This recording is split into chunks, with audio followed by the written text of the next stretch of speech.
첫 시간 주님께 안녕하세요. 대강교회 오훈 목사입니다. 6월 1일 목요일입니다. 하나님 우리에게 주신 말씀은 레위기 16장 1절에서 10절 말씀입니다. 아론의 두 아들이 여호와 앞에 나아가다가 죽은 후에 여호와께서 모세에게 말씀하신다. 여호와께서 모세에게 이르시되 내 형 아론에게 이르라.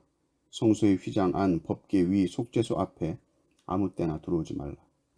그리하여 죽지 않도록 하라. 이는 내가 구름 가운데에서 속죄소 위에 나타남이니라.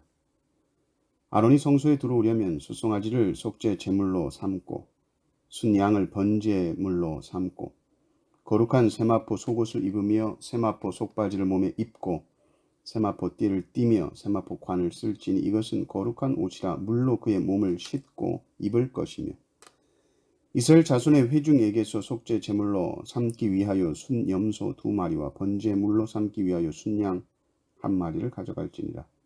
아론은 자기를 위하여 속죄제에 수송아지를 드리되 자기와 집안을 위하여 속죄하고 또 그 두 염소를 가지고 회막문 여호와 앞에 두고 두 염소를 위하여 제비 뽑되 한 제비는 여호와를 위하고 한 제비는 아사셀을 위하여 할지며 아론은 여호와를 위하여 제비 뽑은 염소를 속죄제로 드리고 아사셀을 위하여 제비 뽑은 염소는 산채로 여호와 앞에 두었다가 그것으로 속죄하고 아사셀을 위하여 광야로 보낼지니라. 아멘. 제사장의 가장 중요한 의무가 있다면 그것은 거룩한 것과 속된 것을 구분하는 것입니다. 정한 것과 부정한 것을 분별해서 그것을 백성들에게 잘 가르치는 것이죠. 이것이 거룩입니다. 이것이 정한 것입니다. 이것이 더럽고 속된 것이요 부정한 것입니다. 가르쳐야 하는 것이죠. 그것은 율법에 기록된 대로 명명백백하게 기록된 그 말씀대로 가르치는 것이고 그리고 이것이 얼마나 중요하고 엄중한 일인지를 확실하게 알려주시기 위해서 오늘 말씀을 보면 경고부터 시작하십니다. 우리가 이미 알고 있는 사건을 다시 언급하시죠. 제사장 위임식 후에 레위기 10장 보면 나답과 아비후 이 아론의 첫째 아들과 둘째 아들이 합당치 않게 하나님 앞에 나아갔다가 하나님의 심판을 받고 죽는 장면이 있었습니다. 오늘 이제 속죄일에 대한 이야기가 시작되는데 제일 먼저 아론의 두 아들이 죽었던 이야기를 언급하시면서 시작하신 겁니다. 이것은 바로 경고죠. 기억하지. 지금 속죄일 의식 얘기할 건데 정신 똑바로 차리고 들어라. 안 그러면 어떻게 된다는 겁니까? 죽는다는 얘기입니다. 속죄일에서 중요한 장소는 바로 이 성소, 두 번째 휘장 안 바로 지성소입니다. 여기는 아무 때나 들어갈 수 있는 곳이 아닙니다. 아무 때나 지성소에 들어갔다가는 죽습니다. 오직 단 한 번 예외가 있었는데 1년에 한 번 말씀대로 의식을 행한 후에 대제사장이 지성소에 들어갈 수 있습니다. 왜 함부로 들어갈 수 없느냐 했을 때 바로 그곳에 하나님께서 임재하시기 때문입니다.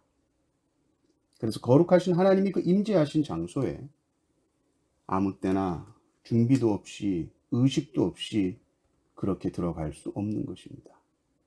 지성소에 들어가는 때는 정한 시간에만 들어가는 것이요 정한 의식을 행한 후에만 또 정한 그 사람만 들어갈 수 있습니다.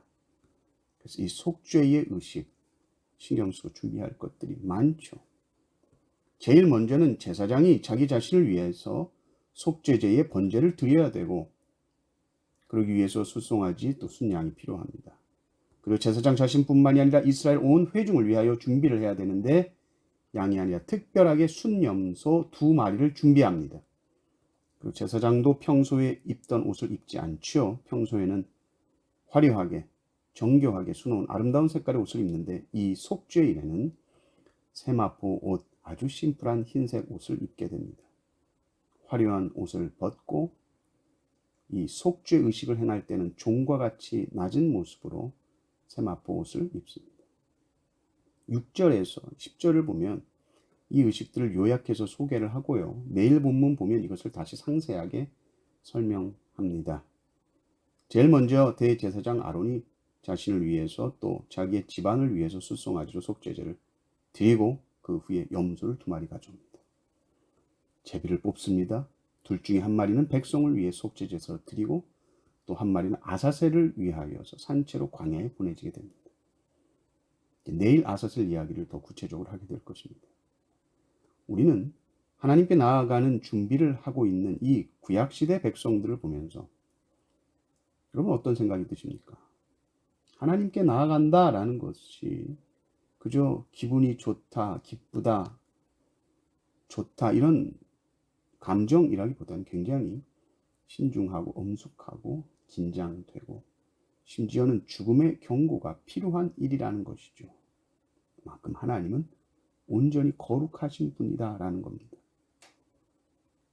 반면에 우리는 지금 하나님 앞에 나아간다고 할 때 우리는 어떻습니까? 우리는 언제든지, 우리는 어디서든지 하나님 앞에 나아갑니다. 이게 그냥 저절로 이렇게 된 것이 아니라 이것은 예수 그리스도로 말미암아서 우리에게 베풀어준 정말로 놀라운 특권이 아닐 수 없습니다. 구약 시대에 선택된 대제사장만이 1년에 한 번 지성소에 들어가는데 우리는 이 대제사장보다도 더 쉽게 하나님 앞에 나아가는 것 같죠. 히브리서 4장 16절 말씀처럼 그러므로 우리는 긍휼하심을 받고 때를 따라 돕는 은혜를 얻기 위하여 은혜 보좌 앞에 담대히 나아갈 것이다.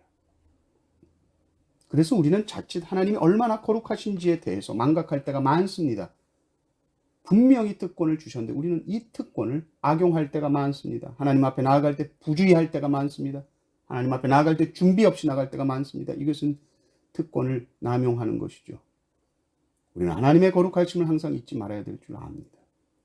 그리고 십자가의 은혜가 얼마나 큰 것인지를 항상 깊이 묵상하고 생각하고 항상 인식하며 하나님 앞에 나아가길 바랍니다. 하나님의 긍휼하심이 얼마나 큰지 그 은혜와 그 자비하심 때문에 우리가 하나님 앞에 나아갈 수 있다는 것이 얼마나 큰 감사 제목이요 감격의 제목인지 그 특권을 주신 것이 우리에게 자격이 있거나 우리가 어떤 일을 해서 그렇게 된 것이 아니라는 겁니다. 오늘도 우리가 하나님께 언제든지 나아갈 수 있는 이 놀라운 은혜, 이 은혜로운 특권에 항상 감사하며 거룩하신 하나님 앞에서 정결한 마음으로 정돈된 심령으로 오늘 하루 사시기를 주님의 이름으로 축원합니다.